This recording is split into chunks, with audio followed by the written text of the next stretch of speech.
Žoga je okrogla. Lepo pozdravljeni, Nafta vodi v prvi ligi, Olimpija ima že novega trenerja, večina slovenskih klubov je že izpadla iz Evrope, preostali so le Celjani, ki se spet jezijo na 7. silo. Toliko sprememb pri vseh klubih, kdo je sploh favorit v tej sezoni. Tudi o tem se bomo spraševali, pa govorili o najbolj antipatičnem nogometnem zlikovcu. Peterica radicov danes z vami ob standardni četverici, je danes z nami tudi Sandi Škvarč. Hej Sandi. Živijo, pozdrav z primorskega konca.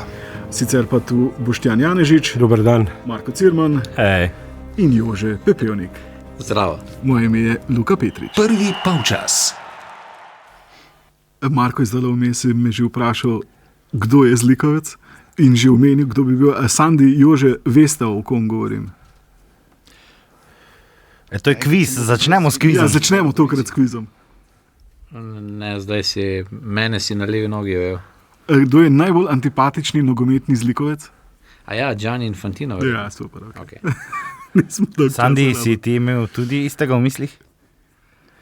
Tudi istega, ampak imel sem tudi enega drugega po zadnjih dogodkih v Celju. V Celju? V Celju, ne na obali. Ja, jih je tudi v slovenskem prostoru nekaj možnih kandidatov. Pa je predzadnji. Preden vprašam, kdo je favorit, a glede na to, da se v podcastu še nismo veliko pogovarjali o tem, kaj se je Maribor v tej sezoni zgodilo. Prvi postmundialski je to, ne? Seveda, se je ravno to pa v tisti zdaj nimamo več poletnega voznega reda, ne? Zdaj imamo originalni poletni. Dajmo malo povedati, kaj se je zgodilo v prvih tednih prve lige. Če začnemo na koncu, Celje Maribor 1-1. Marko, kakšna tekma? Za 1-1. Ja. Prvi polčas Maribor boljši, dokler so še imeli goriva vijoličasti oziroma beli v Celju, so gospodarili na zelenici. Celje je bilo srečno, da je preživelo pri 1-0. V drugem polčasu je Maribor ugasnil po 60 minuti, priznaje po tekmi to tudi Milanič, da enostavno ekipa še ni pripravljena oziroma ti novi fantje, da še niso na primerni ravni pripravljenosti. Jaz osebno tudi verjamem, da bo Maribor zelo dober tam nekje septembra, oktobra že, predvsem ta Gonsalves mi je zelo všeč. Sicer pa ja, takole, Celje je pravzaprav nujno potrebovalo po mučenju proti Ignatiji in pred odhodom v Armenijo nek pozitiven rezultat, čeprav delno pozitiven je remi, ampak važno je bilo ne izgubiti v luči tega obračuna tretjega kroga kvalifikacij za Ligo prvakov. To je bilo najpomembnejše. Na koncu bi lahko Celjani tudi obrnili, tega ne smemo pozabiti, ker je Maribor res drastično padel, ni imel praktično nobene prave priložnosti v drugem polčasu. Tako da na koncu pa vsi so bili nasmejani, nihče ni bil res razočaran, nihče pa res ni tudi ne skakal do stropa. Jože, slišal sem že nekaj tega optimizma glede Maribora, ne glede na to, da je precej novincev v ekipi. Ko sem se zadnjič z Langem, torej z Tomažem Langholcem pogovarjal v redakciji, ko so se spraševala, kdo je favorit, je tudi on, tako kot je zdajle Boštjan z prve rekel, Maribor. Takšen optimizem vlada tudi v mestu?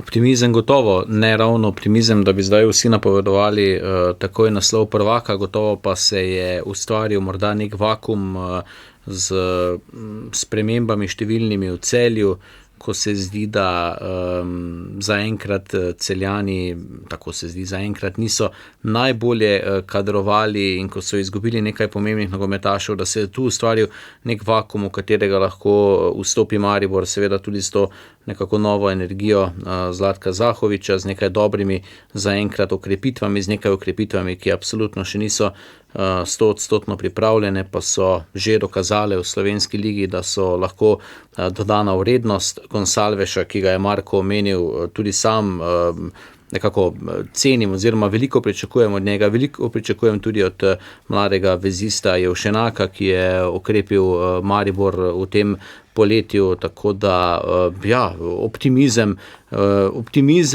ki je zmeren in mislim, da se ga bo dalo predvsej bolje izmeriti, ko bo Ljudski vrt spet lahko sprejel gledalce. To se bo zgodilo torej zdaj čez nekaj tednov in jeseni se bo potem videlo, koliko bo šlo to z roko v roki s tem, kar Marko nekako pričakuje, da bo Maribor skozi to jesen postajal vedno boljši. Pričakujem tudi zato, ker Maribor nima Evrope in mu ni treba igrati v tem zahtevnejšem ritmu, sploh tem igralcem, ki še niso tako pripravljeni, in bo nekako lažje jeseni, sploh če bodo tekmovali s Celjani, ki bodo, to zdaj že vemo, ko so v Evropi imeli utrujene noge. Ja, to je prva točka, zakaj Maribor v spredju, ker bodo Celjani igrali v Evropi. V Kopru imajo precej zgage, vsaj tiste poletne, poleti Josip Iličić tam ne deluje, lahko bi zaostali tudi kaj točkovno. Čeprav imajo dober kader, Olimpije sploh ne želimo menjati, ampak Maribor tudi zato, ker je Zahovič napravil red. Cipota v mariborskem dresu še nisem videl tako organiziranega, kot je bil na tej tekmi v Celju. In pa jasno, reprezentanti, bivši, ki v Ljudskem vrtu tvorijo hrbtenico, bodo tisti, ki bodo dajali ton in ritem igri Maribora, Krničnik, Mlakar, pa potem v spredju tudi Jan Mlakar. Maribor ima določene kvalitete. Blažič sem želel še dejati. Maribor ima določene kvalitete. Jože, Bojan Ban je tudi odšel svojega položaja, upokojil se je, a je to naravni odhod ali je kaj drugega? Prisilno naravni. Ja, očitno je naravni odhod, morda se nekako tudi časovno ujema z vrnitvijo Zlatka Zahoviča v klub, ampak ja, Bojan Ban je, kot je klub sporočil, nekako izpolnil pogoje za pokoj in se upokojil. Zanimivo pa je, da se je to sporočilo kluba zgodilo 2 dni zatem, ko so slovenski mediji upozorili, da je torej prišlo do spremembe v strukturi kluba oziroma v strukturi direktorjev v tej konstelaciji in da je Bojana Bana zamenjal Sebastian Harc, tako da šele pogled na iPes, ki so ga nekako mariborski novinari izbrskali, je potem temu je potem šele sledilo klubsko sporočilo, tako da je gotovo nogometaš oziroma gotovo funkcionar, ki je zaznamoval zadnjih 20 let tega nogometnega kluba, tako ali drugače, in zanimivo bo videti, kako bo zdaj tudi turško lastniško vodstvo brez Bojana Bana vodilo ta klub, oziroma kaj lahko ta klub morda tudi z nekega ekonomskega, marketinškega vidika morda stori drugače, kot je počel v zadnjih 20 letih. Gremo v Celje. Precej kadrovanja, precej spremembe, za razliko od zadnjih sezon, Marko, precej razburjenja tudi v celjskem taboru. Bomo slišali še Valerija Kolotila, ki je izgubil živce med tednom, ker je nezadovoljen z poročanjem o kadrovanju kluba in z opozarjanjem na napake. Ampak preden ga slišimo, lahko poveš, zakaj ga je to toliko zmotilo oziroma zakaj celjsko kadrovanje ni tako uspešno, kot je bilo v zadnjih letih. To zadnje vprašanje morda ni ravno zame, zato ima Celje plačane ljudi, za katere verjamem, da so dovolj pristojni, da znajo odgovarjati za svoja dejanja. Kaj je razburilo predsednika, pa vprašanje. Naj povem, da imava midva s predsednikom res dober odnos sicer, da nikoli se nisva sporekla, da je bil to pač prvi takšen izpad njegov, ali pa tudi moj nazadnje, ki je bil izvan, ampak želim povedati, da tudi off the record nikoli nisma imela nikakršnih nesporazumov in da je žal to prišlo na tej tiskovni konferenci, ko se je vrnil otrok kluba, največja okrepitev pravzaprav Celja, Benjamin Verbič. Meni je bilo res žal tudi zaradi Verbiča, ker vem, koliko mu pomeni ta povratek v Celje, da je pravzaprav prišel nazaj tam, kjer se je vse skupaj začelo, kjer si je prvič obul kopačke kot profesionalni nogometaš. Jaz pa kot veš, napišem po vsaki tekmi poročilo, tisto, kar vidim, in se mi zdi, da pač preprosto, če mi kaj ni všeč, ne morem govoriti, da mi je všeč, oziroma napisati drugače. Za vsako svojo besedo pač stojim in jo lahko tudi razložim, kot sem jo razložil tudi predsedniku na tej famozni tiskovni konferenci. Ne bi se sam dobro počutil, da bi napisal, da je Dion Ku zelo dober igralec, ker pač vsi, ki imamo vid, ki dobro vidimo, ki tudi tisti, ki malce slabše vidijo, da on ni igralec, ki trenutno, govorim trenutno, opravičuje okrepitev vredno prve slovenske nogometne lige. Če vzamem za primer en plastičen primer Čipamba, mariborski Čipamba je primer nogometaša, tujega nogometaša z dodano vrednostjo v slovenski ligi. Vem, da lani pod Dudičem ni mogel delovati, ker Dudič enostavno ga ni znal zbuditi, ampak zdaj pod Milaničem se pa vidi, da je dodana vrednost za slovensko nogometno ligo. Celjani so imeli ogromno težav in prav spet težava na levi strani, kjer je okrepitev Kutris. Tudi njega sem pograjal, ker se mi je zdel res neodgovoren v obrambi. Imam tudi kar nekaj dokazov, video dokazov za to, da je Celje prejelo 3 oziroma 4 gole v tej sezoni prek te leve strani. Dukuli pa enostavno ne zadene podaje na 15 metrov. Jaz vem, da on igral v Manchester Cityju, pa Barceloni, pa v Moni 60 tekem v zadnjih 2 sezonah, ampak enostavno, kot da to ni isti igralec očitno.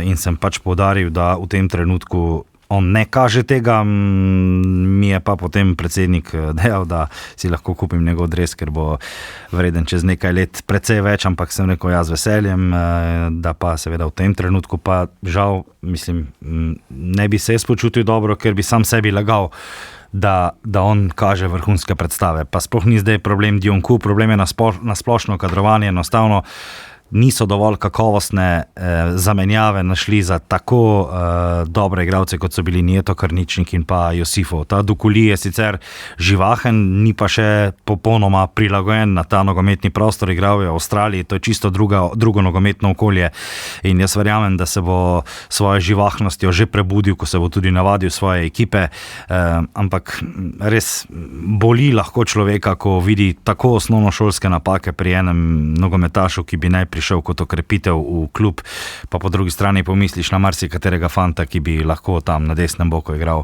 v prvi slovenski ligi, pa pač ne more, zato ker so interesi drugačni. Pa prisluhnimo predsedniku Celja Valeriju Kolotilu. Moramo biti skupaj, da bi nekaj pametnega zgradim, moramo biti skupaj, da pomagam sami sebi, a ni sami sebe tolčemo jamu. A tako meni izgleda, oprostite mene vsi novinari, da? Вы толчите, ищете срanje, ищете gdje je napaka i samo s toj napakoj probuješ da tvoj Instagram gre gor. Brez veze. To res brez veze. Če ja slabši, to i vi vsi slabši. To što vi tudi odvisni od nas, od nogometaša. Če mi gremo gor i vi skupaj z nami gor, mi skupaj. Ne more tak biti da vi gora, mi tu u jami. Marko, точно до тебе то споручило. То я тебе говорим. Вспомнишь 2 лета назад Риера был езен на тебе? Вспомнишь? За то, что ты от первой минуты, от напак, которые были у него по лете, за то, что тяжкая ситуация по лете, ты критикизировал, тогда фертик все умерло. Данас 2 тижні, але колько-то, 2 дні назад, по новій ти пишеш. Точно в той стилю, за который Риера бы тебе растргнул. Данес бы на том. Как не? Точно так. Точно так. Дослушай мене. Да? Окей. Да, повейте мені, да, как что є напаки. Ампак, я з вам говорим, да, просим, организируем живление не от самого тега, да, гремо от напаки до напаки. Закай ви не написали ніч доброго? За нобенega не написали. Samo u vas vse slabo. Mislim, da gre tu za neko osnovno nerazumevanje, da nismo novinari tam kot PR-ovci kluba, ampak nismo tam, da gradimo ugled kluba in da rastemo skupaj, ampak smo tam predvsem, da poročamo o tem, kaj se dogaja in da čim bolj objektivno poročamo o tem. Ironično pa je, da so tebe vzeli na piko, glede na to, da najbolj podrobno spremljaš dogajanje v Celju in najbolj tudi poznaš dogajanje v klubu.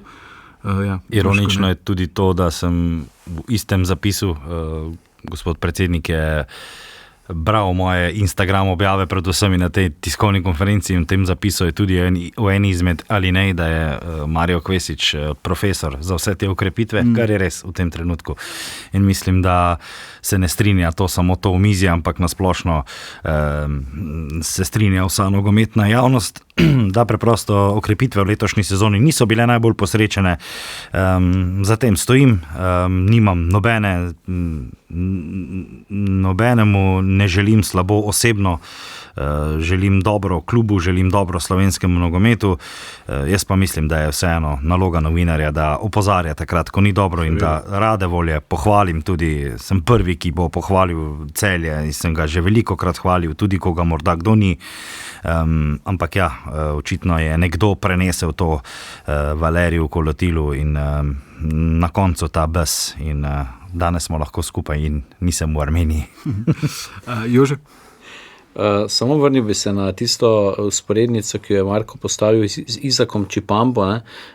Ker tudi on, ko je prišel v Maribor, dolgo časa ni izgledal kot nogometaš, ki bi lahko pomagal tej ekipi, pa šele zdaj pod Darkom Milaničem, torej nekako je v prvi 11-terici nekako skoraj zagotovo v tem trenutku in vsi imamo še večja pričakovanja okoli njega, tako da glede na to, da gre za res neko momentalno Markovo oceno glede celjskega kadrovanja, seveda ni nujno, da se ta ocena v prihodnjih tednih in mesecih ne bi še popravila. Ne? In ko se bo popravila, bom z veseljem pohvalil. Ja, seveda, in če kje in če kdo smo Celje v zadnjih mesecih in letih tudi zelo hvalili, ne, v tem podcastu, ampak danes pač živimo v svetu, kjer tudi predsedniki nogometnih klubov in pač funkcionarji precej več žal scrollajo po Instagramu in berejo ocene tam, kot pa da bi prisluhnili mogoče kakšni epizodi podcasta, ne samo našega, ampak saj jih je v Sloveniji teh nogometnih že kar nekaj in se lahko slišijo tudi pohvale na račun tako Celjanov kot ostalih klubov, ko seveda gre kaj dobro, tako ali tako pa, mislim, jaz nisem imel občutka, čemu je bila izvana ta reakcija celjskega predsednika Kolotila, ker če kdo od slovenskih prvoligašev, ne samo v zadnjem obdobju, ampak tudi trenutno, da mu gre dobro, je to prav nogometni klub Celje in tudi edini od 4 predstavnikov slovenske lige v Evropi, ki je še vedno zraven in ki še bo zraven vsaj do konca te jeseni. Tako da, ne vem, ne zdi se mi neka huda kriza, da bi pa zdaj to terjalo neko preusmeritev pozornosti ali pa ja, takšno in drugačno nekako usmerjanje pozornosti na neke druge probleme. Razumel bi, če bi se jaz ukvarjal s finančnimi posli dotičnega kluba ali pa katerega koli kluba v Sloveniji, ker pač na tem področju nisem specializiran, da se mi zdi, da več vem o tistem, kar se dogaja na igrišču. Bi pa rad še povedal, da mi je bilo pa edino, kar mi je pa bilo zelo nespoštljivo od predsednika, to, da je omenjal Alberta Riero na tiskovni konferenci Benjamina Verbiča in ob dejstvu, da je trenuten trener Celja Vitor Kampeluš in se mi je zdelo precej nespoštljivo do portugalskega stratega, da se omenja trenersko ime, ki je bilo že 2-krat tukaj in se bo morda še 3-tič vrnilo, ampak dokler se ne bo vrnilo, mislim, da nespoštljivo do trenutnega trenerja, da se ga sploh omenja. Ne predstavljam si, da bi, ne vem, Michael Carrick na tiskovni konferenci omenjal Rubena Amorima ali pa Ten Haga, da pač v tem vidiku mora Celje še malce zrasti, da so morda neke strasti, da je neka eksplozivnost oziroma da ta kontrola strasti bi lahko bila malo bolj pod kontrolo oziroma malo bolj brzdana na trenutke, da so čustva vendarle nekaj, kar v nogometu, sploh pa na tiskovnih konferencah ne sodi v javnost za neke osebna obračunavanja. Nisem bil tako presenečen, ko je začel, sem bil manj presenečen kot takrat leta 2024, ko je svoj monolog začenjal proti Pivniku, po Pivniku in prvi uvrstitvi v konferenčno ligo Albert Riera. No, takrat sem bil malce bolj presenečen, da se je to zgodilo, zdaj pa enostavno me ne skrbi, z dvignjeno glavo sem odšel na štajerski derbi, ker vem, da mirno spim, da so te moje ocene totalno iskrene in da enostavno pač tako mislim in ne bi se počutil dobro, da bi se zdaj spremenil zaradi tega, kar mi je povedal Kolotilo. Celjani v tej sezoni še vedno neporaženi, še vedno pa tudi brez zmage, tako v Evropi kot v prvi ligi. Celjani bodo morda igrali proti Slovanom. In tudi Slovani. Torej, če zmagajo v Armeniji oziroma izločijo Ararat, je njihov naslednji možni tekmec Slovan ali pa Mjalbi, torej zmagovalec slovaško-češkega dvoboja. Švedskega. Samo Slovani ti grejo po glavi. Ja, Mjelbi. Torej, Koper. Kaj si Čehej? Ja, če bi morda prejšnji teden spraševali, kdo je favorit za naslov, bi marsikdo rekel Koper. Ne vem pa, če to velja še ta teden. Trenutno sicer ne imajo eno zmago in dva neodločena rezultata, predvsem pa imajo za seboj zelo boleč izpad z evropskega tekmovanja. Pravzaprav vse, kar je možno, je šlo na tem gostovanju oziroma sploh na teh dveh tekmah narobe, od potovanja na Ferske otoke, kjer se je zgodilo kar precej nedoslednosti, bi lahko rekli, tudi pri samem načrtovanju potovanja, tako da so dejansko bili kar 4 dni na poti, torej prespali so kar enkrat več na severu Evrope in to je pustilo tudi svoje posledice, ampak ne samo v utrujenosti, ampak tudi morda v kakšnih povišanih tonih, ki so se dogajali na samem potovanju in tako ali drugače. Vse verjetno je poznana zgodba, torej niso prispeli v sredo, ko so odpotovali v Severni Atlantski ocean na Ferske otoke, ampak so morali prespati na Danskem, oziroma najprej na Švedskem, Malmeju, no in tudi ko so se vračali potem s Ferskih otokov, so še enkrat prenočili, tako da so se pravzaprav vrnili šele v soboto zvečer potem domov z tega gostovanja, ampak prinesli so seveda zmago z 2-0, nihče ni pričakoval, da se lahko zgodi to, kar se je zgodilo v četrtek, tako da to je pravzaprav svojevrstna blamaža v vseh pogledih, če bi rekli za oba ostala predstavnika Slovenije v konferenčni ligi oziroma v teh predkvalifikacijskih krogih, torej za Aluminij in Bravo, da sta izpadla proti više rangiranima tekmecema, pa so pravzaprav Koprčani izpadli proti polamaterjem. Toliko zgodbic se je zgodilo okrog te tekme in tudi tega gostovanja, morda zgolj iz športnega zornega kota. Ferci so sicer prispeli v Koper 2 dni pred povratno tekmo.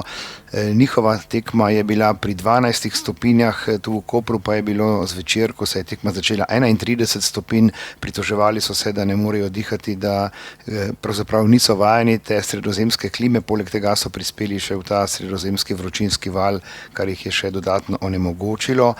Poleg tega so na tistem uradnem treningu, torej večer pred tekmo, trenirali samo prekinitve in podaje iz kota. To je tudi njihovo glavno oziroma bilo pravzaprav celo edino orožje na tej tekmi, ampak je delovalo očitno. Koprčani očitno niso dovolj resno vzeli, če so morda videli, kako se pripravljajo, torej nekateri so dejali, da so res samo tolkli kote in pa proste strele v kazenski prostor in to je pravzaprav tudi pripeljalo potem do njihovega prvega zadetka. Najprej je bil eden razveljavljen, no, potem pa naslednji je obveljal in kar ni bilo dovolj. Jasno, po drugi strani pa tudi Leo Rimac, ki je imel najstrožjo kazen, če bi takrat zadev in povišal izid na skupnih 3-0, bi verjetno vse skupaj rešili že v prvem polčasu. Nekateri so Zeljkoviću zamerili, da ni šel na polno že od prve minute, torej da ni poslal vseh prvokategornikov na igrišče, da bi recimo v prve pol ure nasuli nekaj golov v gostujočo mrežo in potem bi lahko igrali tisti, za katere v klubu pravijo, da so enakovredni tistim, ki začenjajo enajsterico, kajti kot velik klub seveda ima na vsakem mestu, vsaj tako pravijo, po 2 enakovredna igralca, no to se nazadnje ni zgodilo. Ferci so prišli bolj kot ne bom dejal na izlet, prišli so seveda igrati, ampak recimo še en zanimiv podatek, ki so ga razkrili tisti, ki so bili blizu, da se jih je približno 5 igralcev pred tekmo nekako ne prepiralo, ampak dogovarjalo, kdo bo tisti, ki bo prosil Josipa Iličića za dres po koncu tekme. No, potem sem videl, da je eden stopil k njemu, ampak Iličić je hitro odkorakal z igrišča, pa še potem tiste najstrožje kazni, ki so bile. Še en podatek pravzaprav iz kuloarjev bi lahko rekli, Zoran Zeljković je igralcem dal napotek, naj vsi streljajo močno pod prečnik in naj ne kombinirajo z 11 metrov, ampak prav to se je zgodilo. Predvsem pa je strogo prepovedal izvajanje najstrožje kazni s panenko, ampak takrat je bil Josip Iličić na sredini igrišča, kjer je sodnik izžrebal, kdo bo prvi začel streljati, tako da tega ni slišal, vsaj tako pravijo tisti, ki so bili blizu. No in prav Iličić se je potem odločil za to panenko in se je na koncu pravzaprav tudi osramotil, to lahko rečemo, brez zadržkov. Poleg tega pa so Koprčani predvsem izgubili, mislim, da je okrog 500 000 evrov denarne nagrade, mislim, da je 900 000 nagrada za izpad v tretjem predkrogu, tako da kar velik manko. In če se vrnem sedaj nazaj na tisto potovanje na Ferske otoke, če so takrat varčevali, ko so najeli eno drugo agencijo, ki jih je odpeljala tja tudi z zelo vprašljivim letalskim prevoznikom, torej tam so privarčevali nekaj 1000 evrov, tu pa so jih nekaj 100 000 evrov tudi izgubili. Tako da zares malce kaotično vse skupaj, sicer mirijo strasti v Kopru, pravijo, da se tudi to dogaja v športu, da je nogomet pač šport, kot radi rečejo, in da bo prišlo vse na svoje mesto, tudi Zoran Zeljković zaenkrat ni pod vprašajem, saj tako pravijo informacije, in zaenkrat tudi še nimamo razpleta incidenta po tekmi z Radomljami, čeprav se govori, da se utegne ne pomesti pod preprogo, ampak da naj bi kluba rešila to na nek miroljuben način, torej z dogovorom, oziroma kot rečemo v tem odvetniškem žargonu, izvensodno. Z arbitražo. Nekaj v stvari. slovenski Istri sicer ne vem, koliko velja arbitraža. Bravo, Jože. Zoran Zeljković pa ima sedaj, ko igrajo samo državno prvenstvo, ko pokalno tekmovanje se še ni začelo, prevelik, preširok kader in to bi lahko bila tudi težava v Kopru. Predvsem pa ima, mislim, da sicer Koprčani kupujejo predvsem na francoskem govornem področju svoje okrepitve in mislim, da je tudi pri njih ena od težav, ki jo vidim pogosto v slovenskem nogometu, da imajo v klubu agencijske igralce, ne vem, če sem uporabil pravilen izraz, to so torej igralci, ki ne igrajo za klub, ampak za svojega menedžerja, ki jim da napotke, ti zabijaj gole, jaz te bom prodal. Glede letalskih povezav, samo še eno vprašanje, glede na to, da si tudi pilot in da si najbolj idealen človek v Sloveniji. Ali lahko naslednjič ti pelješ? Ne samo to, ampak spoznaš se na letalstvo in naj bi oni, če sem prav razumel, torej rezervirali letalo, ki ni imelo dovoljenje za pristajanje v megli, leteli so pa na Ferske otoke, kjer je ves čas megla. Ja, zdaj tukaj je zelo delikatno, sicer res imam nekaj dodatnih informacij od človeka, ki je zelo blizu, pa sva se off the record pogovarjala o tem.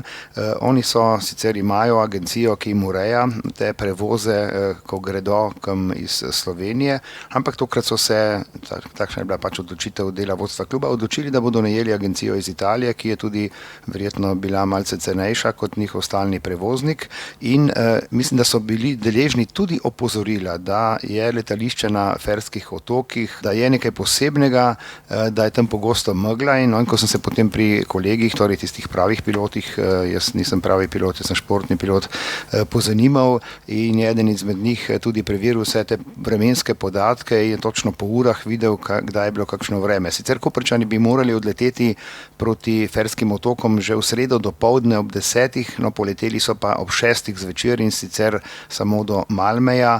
Že zjutraj so jim sporočili, da bo zamuda, ko so prišli v 2 popoldne na tržaško letališče, so čakali tam 4 ure in potem so se začeli tudi izgovori in iskanje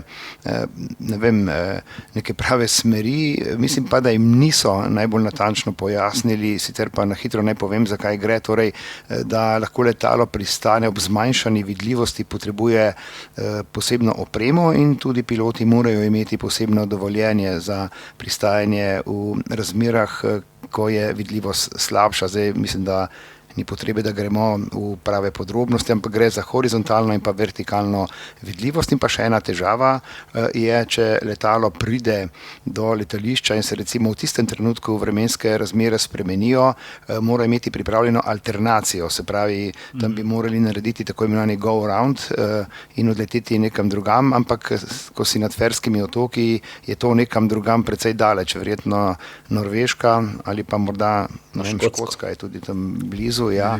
Tako da je bilo več stvari v igri in potem so se v koprskem taboru odločili, da se odpeljejo do Kebenhavna, tam je zelo blizu z Malmeja, preko mostu do Kebenhavna, tam so, mislim, prespali ali celo v Malmeju, no in potem so se v 3 skupinah odpeljali na Ferske otoke, torej redne linije seveda niso bile tako proste, tako da so morali ekipo razdeliti oziroma celotno odpravo, ki je štela 48 ljudi na 3 ekipe, ki so potem se prebijale proti Ferskim otokom in nazaj tudi. No, za nazaj niti niso več želeli tvegati s tem prevoznikom in so šli tudi nazaj potem z redno linijo. Je pa zadnja informacija, da jim je organizator potovanja že priznal in da bodo nekaj stroškov dobili vrnenih, ampak ja, tisti stroški, ki so jih pa igralci odnesli oziroma ki jih niso prinesli, so jih poklonili pač Fercem, ne, ki so seveda proslavljali potem na obali, prišli so en dan prej, tudi en dan pozneje so odšli, tako da so imeli čas, da so se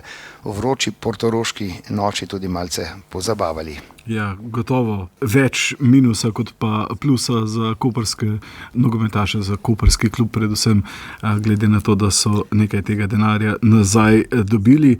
Prej smo rekli, Maribor ne igra v Evropi in za zdaj izgleda, da bi lahko to izkoristil v tej sezoni, nihče pa ni omenjal in v ožji krog favoritov za naslov dal Olimpijo, sploh po tem začetku. Olimpija se je ne prvič v zadnjih sezonah odločila, da bo odslovila trenerja na hitro, kljub temu, da je enega najbolj obetavnih slovenskih trenerjev pripeljala pred to sezono, a po 2 tekmah je Mišo Brečko odšel. Kar smešno vse skupaj, Boštjan. Zgleda, da so ga pripeljali s figo v žepu, nekaj naivnosti tudi Miša Brečka. Na 2 tekmah 3 prejeti goli s povprečno igro, nič kaj slabšo kot lani, brez doseženega gola, ampak to je pokazatelj slabe organizacije kluba, da ne potrpiš več kot 2 tekem.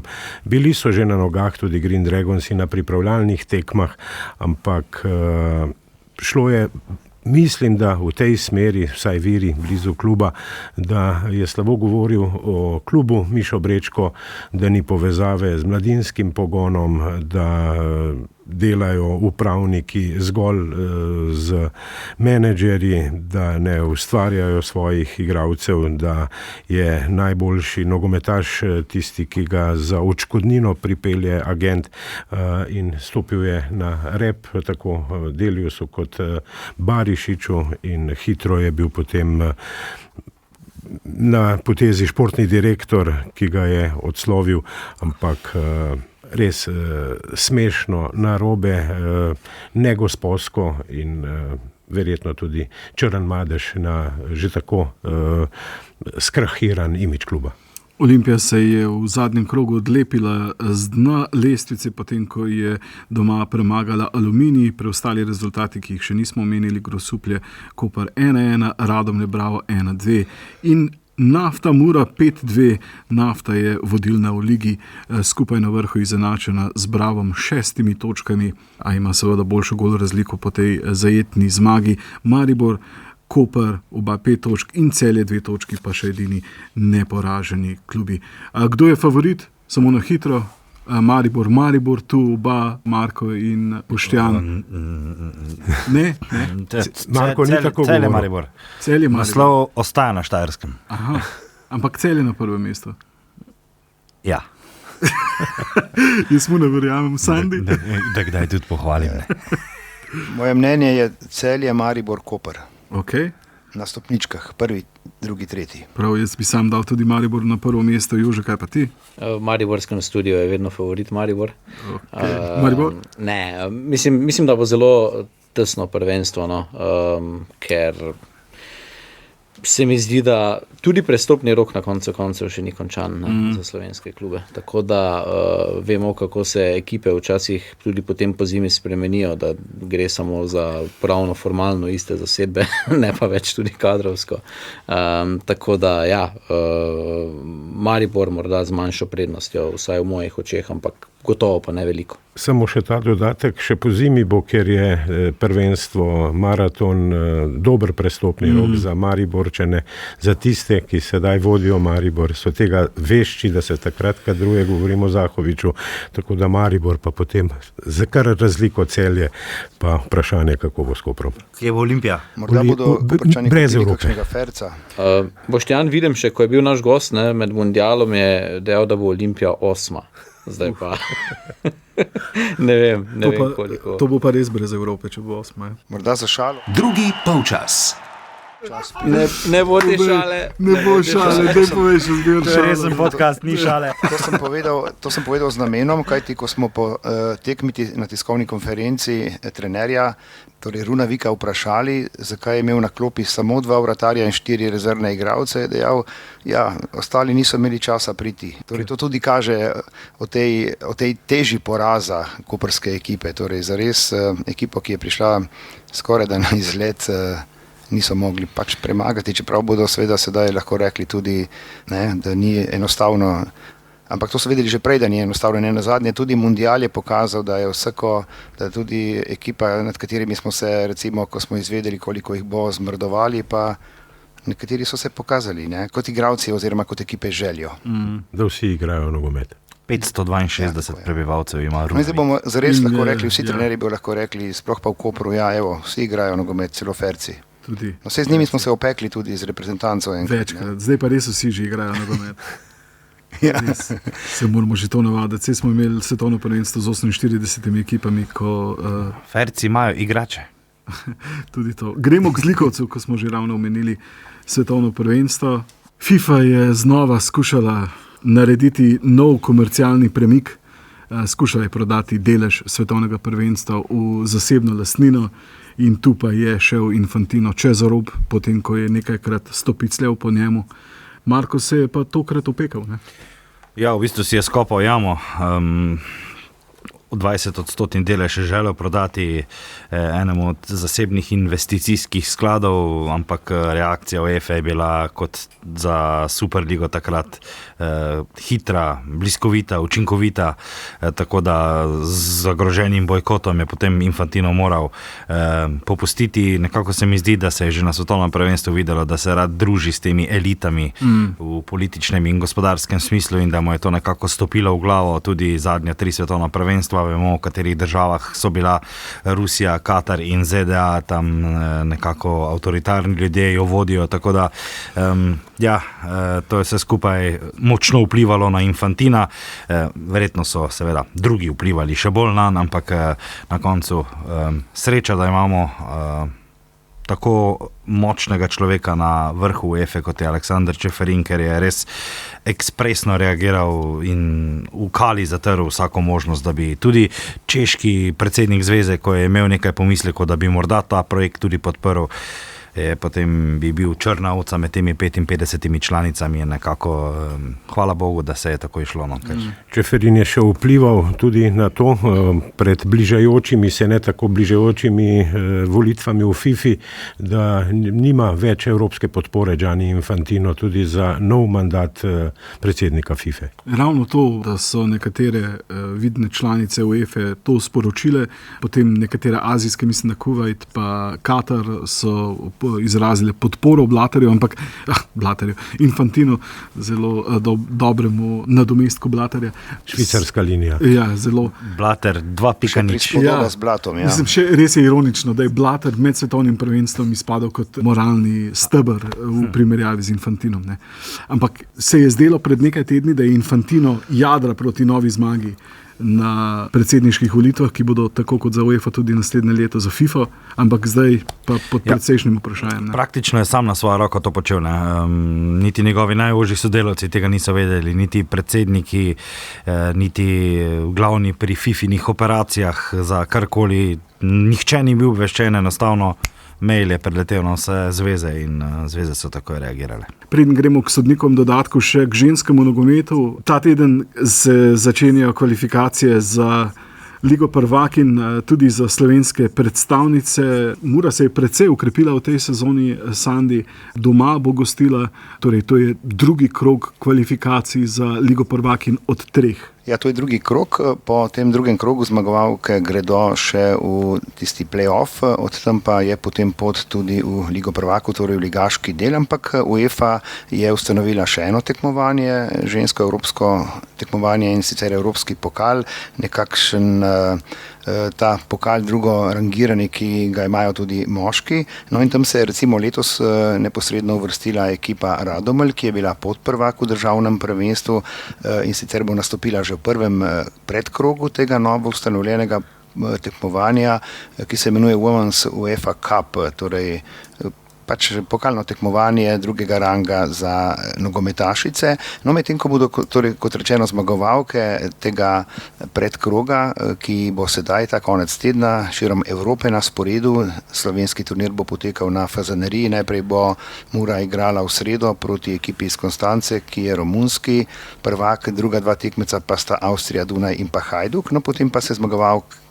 med seboj pomirijo v soboto in poraženke tudi. Pomembno je torej tudi drugo in pa tretje mesto, kaj ti prinaša prestop potem v ta novo ustanovljeni pokal, ki sem ga že omenil, in sicer v drugi krog tega pokala, kot rečeno, Radomlje kot podprvakinje Slovenske lige pa gredo v prvi predkrog letos prvič, torej tudi neposredno iz prvenstva drugo uvrščene ekipe gredo v to tekmovanje. Torej UEFA širi ženski nogomet tudi na tem področju. Kar se tiče Mure, novega trenerja imajo, Vlado Kokol je odšel k Olimpiji, torej kar hudim rivalkam Mure, čeprav so v minuli sezoni osvojile zgolj 5. mesto Ljubljančanke. Poleg njega pa je odšla, zanimivo, tudi Ana Milović, izvrstna strelka, ki je igrala za Muro v lanski sezoni, dosegla kar 75 zadetkov, tudi v tujini je že igrala ta Kamničanka, no tokrat pa v Olimpijo. Dejala je na novinarski konferenci, ko so predstavljali novo ligo, da če bi bilo po njeno, bi še ostala v Muri vsaj do zaključka evropskih nastopov, torej očitno ni bilo vse prav tako, kot si je zaželela, če lahko uporabim najbolj blago besedo. Novi trener Mure je Ivan Dizdar, Hrvat, ki je dolga leta deloval tudi v ameriškem nogometu, ampak v univerzitetnem nogometu, tam je tudi študiral, pa pozneje bil tudi trener. No pa še dve veliki povratnici, bi lahko rekli, in sicer Adriana Mori, tudi reprezentantka, ki je igrala v Nemčiji, ter pa dejal bom kar zimzelena Mateja Zver, ki je začela najprej na Islandiji, ko je odšla iz Mure, potem je igrala v Nemčiji, pa tudi v Avstriji dolga leta, no tokrat pa se vrača ponovno domov. In prav Adriana Mori je dejala na novinarski konferenci, da bi lahko temu vzoru sledile tudi druge igralke, ki končajo mednarodno kariero, da pridijo z izkušnjami v vendarle kar precej osiromašeno slovensko ligo, osiromašeno zaradi tega, ker je tudi slovenska liga postala zanimiva za odhode v tujino. Pred leti je bila pravzaprav Mateja Zver ena prvih in redkih, sedaj pa kar več kot pol te celotne reprezentance, najpogosteje recimo prva enajsterica, igrajo v tujini, ne samo v Avstriji, Nemčiji, tudi že v Angliji, pa potem v Španiji, na Portugalskem, pa seveda tudi v Saudski Arabiji, tako da je slovenska liga zanimiva, tako da se lahko naše igralke tudi iz slovenske lige prebijajo naprej. Še nekaj premikov tudi znotraj lige, ne vem, bolj malo poznavalci poznajo, recimo izvrstna strelka Mirjam Kastelec, ki je igrala za Ljubljano, se je preselila v Radomlje. Radomlje so zelo ambiciozne, pod taktirko Mateja Mavriča Rožiča imajo igro, čeprav so predvsej mlajša ekipa, ampak v lanski sezoni so se prebile na drugo mesto. Vsekakor pa v soboto bo dan D za soboško ekipo, če predpostavimo, da bodo romunsko ekipo iz Konstance uspele premagati. Luka, smo že v sodnikovem dodatku, nismo še? Nismo še. Zdaj. Ja, eno stvar bi se rad samo omenil, povem, da se bo navezovalo na tisto, kar smo govorili v prvem polčasu, ampak zdaj, ko sem bil tudi na dopustu, pa sem malce oddaleč tudi gledal, koliko je bilo možno to slovensko ligo in dogajanje v njej. Meni je žal, ampak jaz imam občutek, da si slovenski nogomet ne samo rezultatsko v Evropi, ampak tudi nasploh nekako koplje luknjo, z vsemi temi dogajanji, z odhodom oziroma z tem, da so odpustili Miša Brečka po nepopolnih 2 krogih pri Olimpiji, pa s tistim pretepom predsednikov in športnih direktorjev, ki sta hkrati v obeh parih tudi oče in sin v Kopru. Ne. To so neki dogodki, ki bolj sodijo na, Boštjan se bo verjetno bolj spomnil, ne, kakšna druga liga Zapad, ne vem, Famos, Hrastnica, Jedinstvo, Brčko, kaj takšnega. Ne. Ja, že v medrepubliško, ne. Ja, ne morda v slovensko nogometno ligo in v čase oziroma v nekako nek prostor, ki si predstavljamo ali pa si zamišljamo, da v njem živimo, tako nogometno kot družbeno. Ne. Trije slovenski klubi, ki so izpadli iz konferenčne lige, so imeli skupaj na domačih tekmah drugega kroga kvalifikacij tega tekmovanja, vsi trije skupaj 1800 gledalcev, ne? Torej v Kidričevem, Kopru in pa v Ljubljani, kjer je igral Bravo.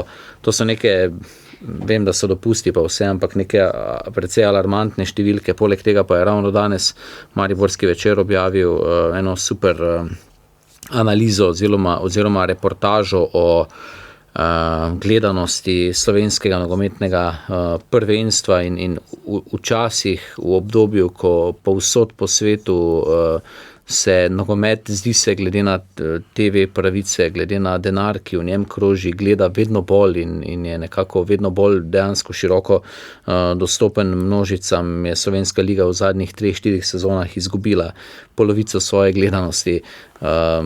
Težko bi rekli, da je liga kakorkoli napredovala v zadnjem slabem desetletju, tako igralsko, kakovostno, kot tudi po številu navijačev, ki tako hodijo na tribune, kot tistih, ki gledajo od doma. Tako da priporočam to Večerovo analizo, tudi razloženo je, zakaj v posnetkih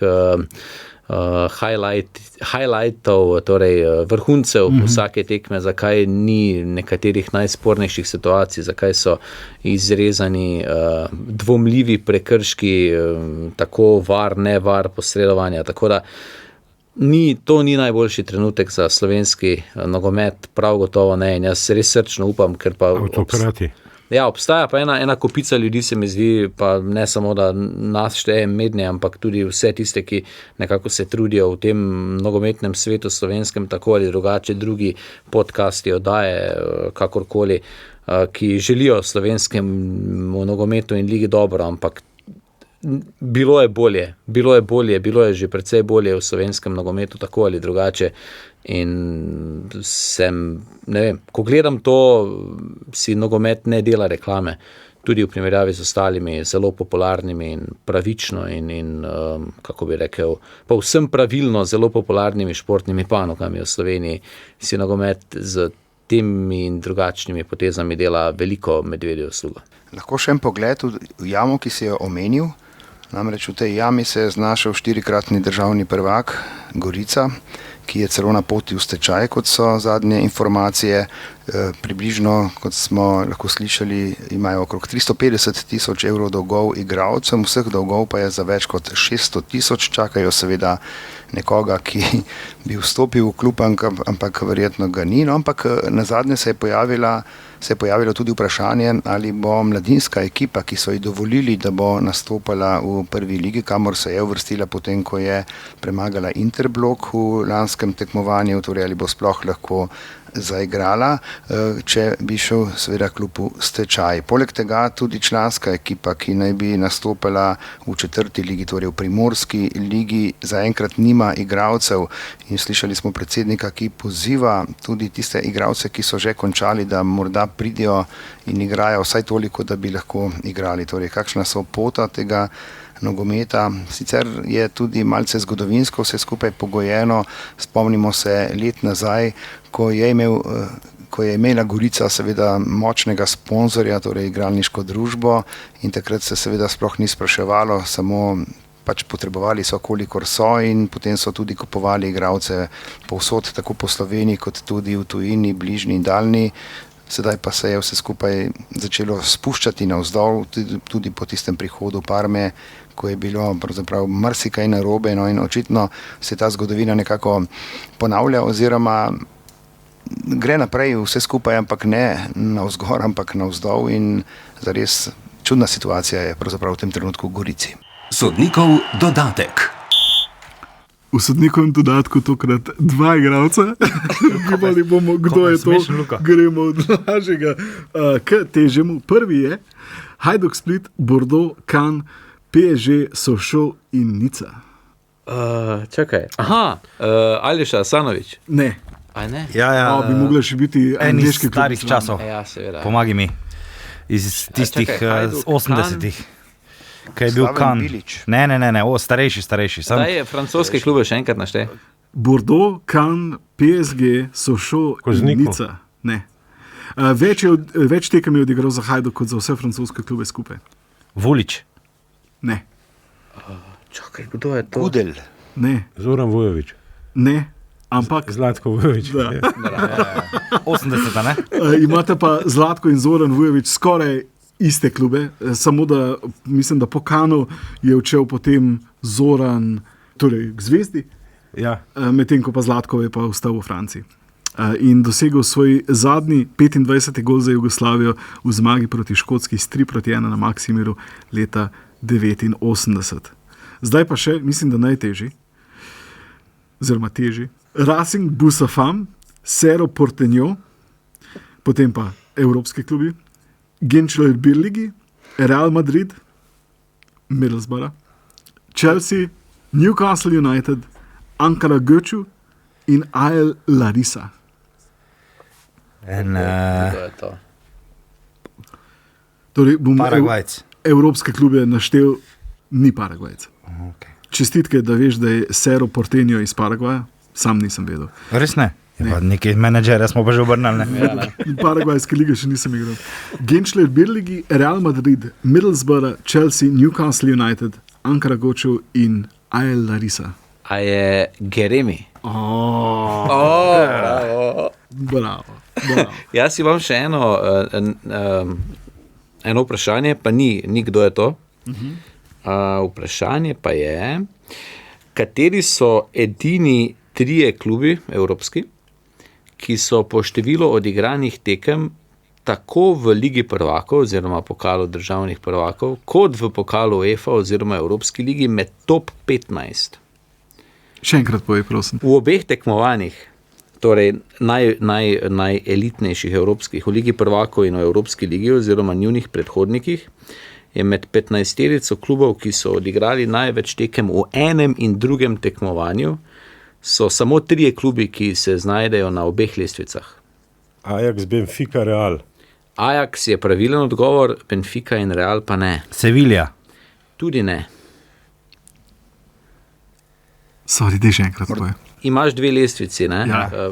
Število odigranih tekem v Ligi prvakov, Ja. oziroma pokalu državnih Super. prvakov, in število odigranih tekem v Evropski ligi oziroma pokalu UEFA. Aha, top In na 15 v obeh. Top 15 v obeh se samo 3 klubi prekrivajo, če lahko tako rečem. Čakaj, po številu tekem, ne po številu osvojenih točk. Po številu tekem. Liverpool. Ne, Dortmund. tudi ne, München, Bayern. ne, Tottenham. tudi ne. Vila. Ja, Tottenham zaradi Lige Aston prvakov. Villa. Ne, Ne. Liga prvakov, Liga prvakov. Torej Ajax je bil zaenkrat edini pravilen odgovor, Ajax, okay. United. tudi ne. Rapid, Viena. Ne, Rapid je, mislim, da nekje je na 15. mestu na enem od teh 2 lestvic, na eni od teh 2 lestvic, ampak ni pa v obeh. Real Madrid. Ne, ne. Ne, Celtic. tudi ne. Okay, moramo razmišljati o klubih, ki so odigrali top 15 Liga prvakov. Vse smo jih zdaj. Ja, ne, sam pa moraš potegniti čez ram, a veš. UEFA. En tak, ko je bil v 60-ih, 70-ih v EFI, pa je zdaj dober ali pa obratno. Problem, ker v 60-ih pa 70-ih nisi veliko tekem odigral v UEFA. Zdaj si jih šele začel veliki. Jaz sem Lahko povem, da so klubi, ki jih iščemo, torej ko govorimo o Ligi prvakov, so na 11. mestu Ajax, na 14. še en klub, ki ga iščemo, in na 15. še en klub, ki ga iščemo. A torej v Ligi prvakov ali v V Ligi Evropski? prvakov. V Ligi prvakov. Marseille. Ne, Šahtar Donetsk. tudi ne. Dobra tudi izbira. Edino slučajno. Ni Dinamo, ne en, ne drugi. Galatasaray. Tudi ne. Gre za kluba, ki sta oba že bila evropska prvaka, torej sta osvojila evropski naslov. Inter. Ja, bravo. Inter je pravilen odgovor. Super. In Juventus. Ne. Inter in Ajax, tretjega iščemo. Ja. Inter. Gre za klub, Milan. ne, Porto, tudi Porto ni. PSV. PSV Eindhoven je pravilen odgovor. A si šel kar malo po 88, ne pa tako. Nisem šel sem po Rihvec, ne, ja. bolj neizrazitih evropskih prvakih. PSV, Ajax, PSV in pa Inter so edini trije, ki so top 15 na obeh. In teh vsi lestvicah. evropski prvaki, neverjetno. Ja, tudi ja. Kaj pa tega ne veste? Klubi Santa Clara, Estoril, Salamanca, Deportivo, Bordeaux. A to je igralec? Ja. Čakaj. Ne še enkrat. Santa Clara, niso vsi klubi. Santa Clara, Aha, okay. Estoril, So pa v pravilnem vrstnem redu, ne? ja. Torej nekdo za Zoro. Ali pa Uh, nekdo, ki igra v glavnem na Zori. Santa Clara, Salamanca, Deportivo La Coruña, Bordeaux. Manjka pa še en klub, po katerem je najbolj znan A je na koncu, je na začetku? na koncu. Aha. Deportivo Bordeaux. 88 golov za reprezentanco, 88 nastopov, 47 golov. A je Pedro Pauleta? Bravo.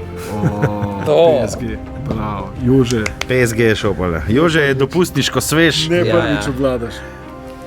Jože, Marko, Boštjan in Sandi, super, da smo bili danes skupaj, da smo se pogovarjali o nogometu. Hvala, ker ste bili tudi vi z nami in da ste bili z nami Do polnoči.